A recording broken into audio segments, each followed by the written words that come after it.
Buenas tardes. Yo debo incidir también en la tendencia general de desobediencia al relator general, y eso lo es pura y simplemente porque la nobleza y la amistad obligan.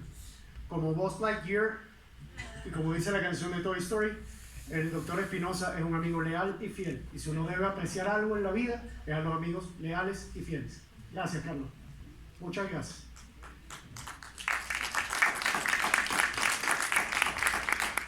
Mi intervención se dedica por una parte, a desarrollar los tópicos, uno de las áreas de investigación, la área 7 concretamente, sanciones penales y administrativas, del Observatorio para la Protección de los Derechos del Contribuyente del Buró Internacional de Documentación Fiscal, IDFD, con sede en Ámsterdam y del que formamos parte Pasquale Pistone, Philip Baker, Betty Andrade y un servidor. Y además, en una segunda parte más conectada más directamente con la dinámica que ha tenido la sesión de trabajo, tanto desde ayer, si se quiere, es una forma de resumir, es una forma de concretar, una forma de hallar el hilo conductor de todas las exposiciones y su expresión en la materia sancionatoria.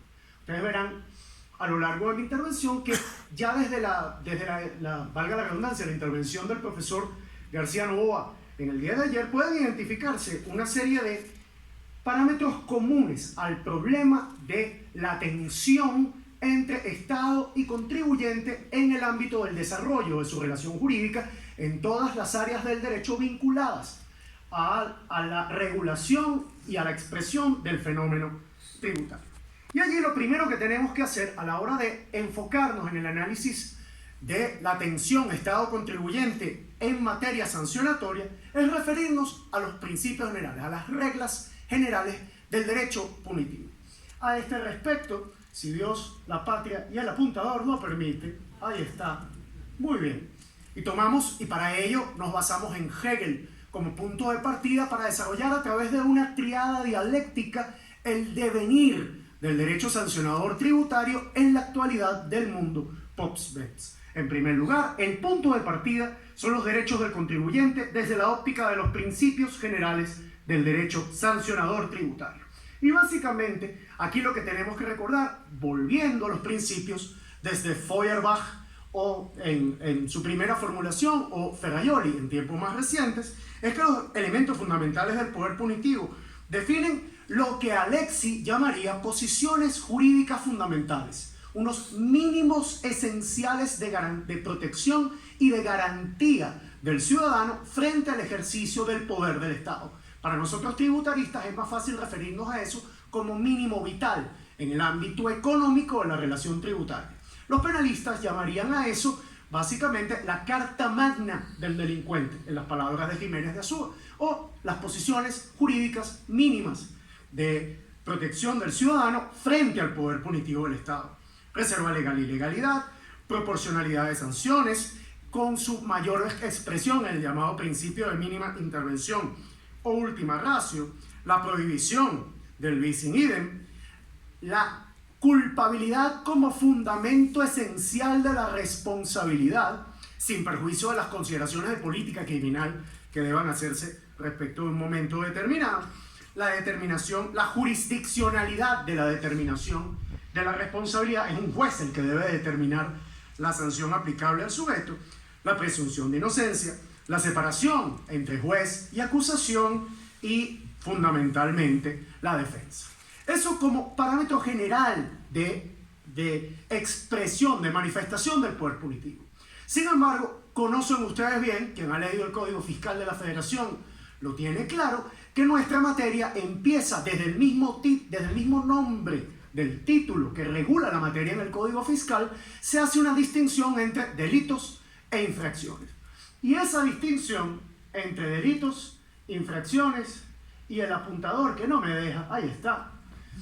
Esa distinción ha servido en el ámbito del derecho fiscal para introducir matizaciones a esas posiciones de garantía, a esas posiciones mínimas de protección.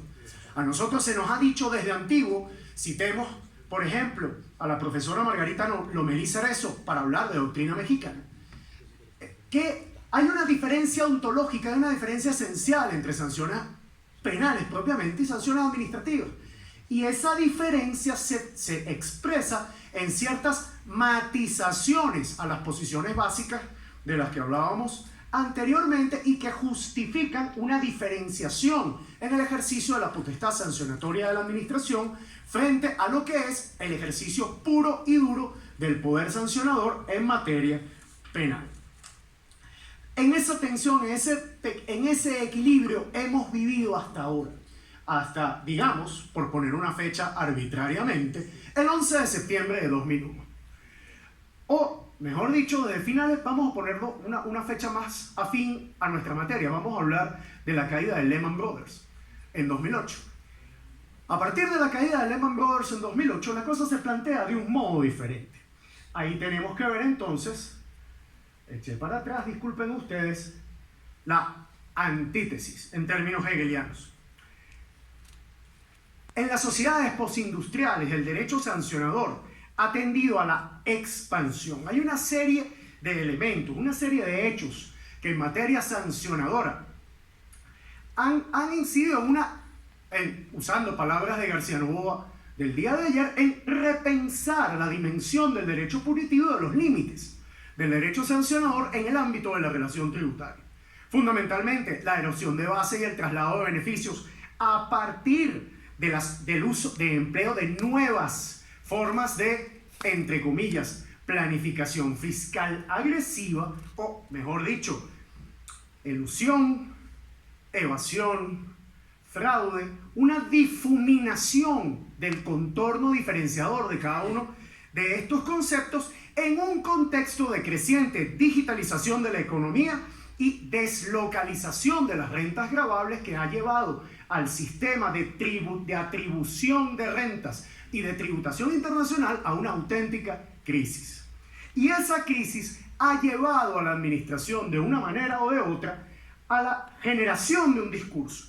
Se ha construido, y esto es reflejo de lo que pasa en el derecho penal, una narrativa de emergencia que se vincula a la eficacia del sistema tributario, de la capacidad del tributo para atender a la necesidad financiera y no hay mejor sitio para hablar de estos temas que la ciudad de Querétaro, cuna del Estado social, una desnaturalización de la idea de Estado social y de la idea de las funciones del Estado como proveedor de servicios al ciudadano para garantizar su ámbito de libertad dominada. Básicamente, en este discurso, la administración tributaria es víctima de la maldad del ciudadano elusor, del ciudadano evasor, y como resultado, eso ha llevado a la administración a levantar la bandera de la emergencia del sistema tributario y de la necesidad de dotar a la administración de crecientes poderes que limitan, que reducen a su mínima expresión, digámoslo así, las garantías fundamentales del orden sancionador más allá del límite tolerable en el Estado de Derecho. En ese sentido, se puede citar declaraciones dadas aquí en México hace apenas un par de días, y cito: el delito fiscal ha frenado el crecimiento de la economía, debilitado las instituciones e incrementado la desigualdad social.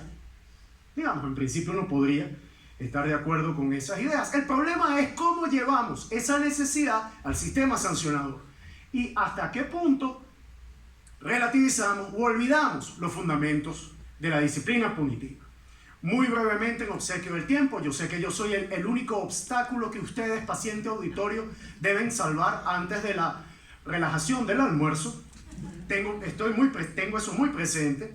Primero, se relativiza la reserva legal, se hace flexible, se hace de plastilina y básicamente se abusa del reenvío hasta el extremo que la conducta punible puede incluso no estar descrita en la norma. El mejor ejemplo, el tipo abierto del artículo 91 del Código Fiscal.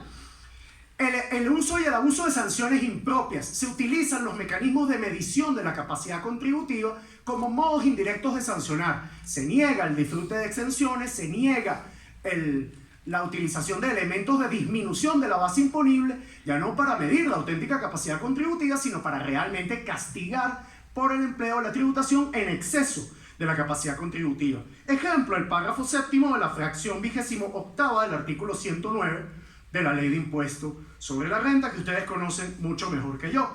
La proporcionalidad se flexibiliza al extremo, al punto que, por ejemplo, y contrario a la naturaleza de las sanciones, estas se actualizan monetariamente. En este punto los invito a revisar el trabajo que tuve el honor de presentar con ocasión de mi incorporación a esta academia, y que entiendo, Miguel, que está, si no se ha publicado, está por publicarse, etc. Y en general el castigo independiente a gran escala de las infracciones formales. Se relaja el non bis in idem, la bifurcación entre el procedimiento penal propiamente dicho, el procedimiento administrativo sancionador, pasa a ser la regla general. Con el añadido del castigo independiente y acumulativo de conductas que son actos ejecutivos de un tipo de delito, el más grave, el delito fiscal, a través de la división artificial de los casos de falsa concurrencia de infracciones, el castigo de sanciones, infracciones formales junto con el fraude fiscal, y la separación a la que se ha hecho referencia antes. Voy muy rápido, perdón si no puedo hacer referencia a las ponencias concretas, entre la responsabilidad y la culpabilidad, donde se reduce el rol de la culpabilidad para la determinación de la responsabilidad. Entramos en la discusión de la capacidad del concepto de culpabilidad por defecto de organización para, por ejemplo, atribuir responsabilidad a las personas morales. Y como lo hablaba Graciela hace cosa de minutos, se acude a presunciones y a ficciones para la inversión de la carga de la prueba. Como lo decía Miguel hace unos minutos, se da predominio al principio inquisitivo a la persecución de infracciones, atribuyendo a la administración tributaria la capacidad de ser juez y parte. Se relativizan las garantías de defensa, particularmente, como lo señalaba Jorge con mucho acierto, y lo señalaba también Giovanni, en el caso del artículo, y lo señalaba también un tercer expositor, perdón que no lo recuerde, creo que era Lupita, del artículo 69b en sus dos formas, tanto el 69b como el 69b bis. Y para rematar, en un punto que ha tratado con acierto entre nosotros Agustín Celorio y Graciela Pompa también, el problema del lavado de dinero como cajón desastre, como tipo residual que sirve para hacer perdón por el anglicismo, el catch-all de todo aquello que no se pudo castigar por infracciones tributarias. Todo aquello que no se pudo castigar por una forma u por otra, por fraude fiscal, se termina castigando a título de lavado de dinero, con razón o sin ella, y haciendo caso omiso a, por ejemplo, los problemas de falsa concurrencia en los casos de autolavado, el problema de la determinación de la autoría y de la cuota objeto del lavado en los supuestos de, valga la redundancia, autolavado, y concretamente en el caso de autolavado por posesión, escapando al hecho de que el lavado es realmente un hecho posterior copenado, como lo denomina la doctrina en materia punitiva, y lo que nos lleva a lo que Gunther Jacobs ha identificado en el ámbito del derecho penal como el llamado derecho penal del enemigo. Se identifica al ciudadano como al enemigo del sistema, frente al cual, y sobre todo contra el cual, todo vale. Adelantar las sanciones, aplicar sanciones absolutamente desproporcionadas y, sobre todo, como lo mencionaba Miguel con mucho acierto, el olvido de las garantías procedimentales.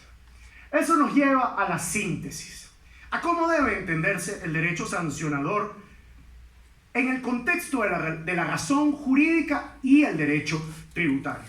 Muy brevemente, para no abusar de su paciencia, César se definía ayer como un hombre de conceptos.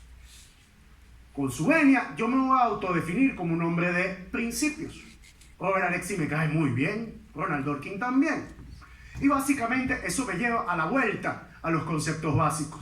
Los derechos del contribuyente son garantías mínimas de la racionalidad, cuya transgresión garantizan que no nos encontramos en el ámbito del derecho, sino el del antiderecho.